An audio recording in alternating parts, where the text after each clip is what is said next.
Et puis originaire de Miami, Steven Sotloff avait vécu quelques années en Israël, pays dont il détenait également la nationalité. Julie Eltes, journaliste au site internet de notre chaîne, avait fait sa connaissance alors qu'il étudiait au centre interdisciplinaire d'Herzliya. Écoutez son témoignage.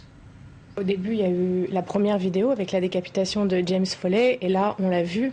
Au début, j'étais pas sûre, on l'a vu très amaigri, sans barbe, rasé, dans le désert, à genoux, donc c'était un peu compliqué de pouvoir être sûr que ce soit lui. On a beaucoup hésité et puis on s'est rendu compte que oui et qu'il fallait absolument ne pas parler du fait qu'il soit juif et israélien et on a décidé de ne pas divulguer l'information. De taire donc son identité puisque au moment où James Foley a été décapité, lui a menacé donc d'exécuter un prochain otage et il s'agissait à ce moment-là de Steven Sotloff.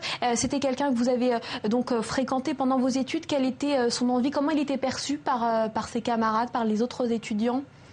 C'était un garçon qui était brillant, toujours plein d'humour, toujours prêt à aider tout le monde. Il était engagé, c'était un garçon qui aimait la paix, qui voulait la paix, qui était très engagé politiquement, qui adorait débattre et qui était toujours là sur le campus à vouloir parler avec les gens, toujours plein d'humour et qui savait écrire comme personne. Il était brillant et il avait un don pour l'écriture et c'est en ça qu'il aidait beaucoup ses camarades, moi. Il nous a aidés beaucoup pendant les études.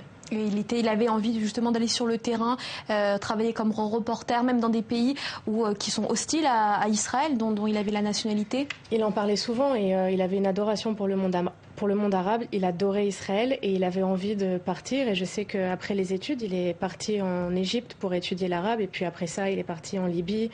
Il s'est rendu aussi en Syrie. Et puis c'est là qu'on a perdu sa trace. Et on l'appelait le Indiana Jones.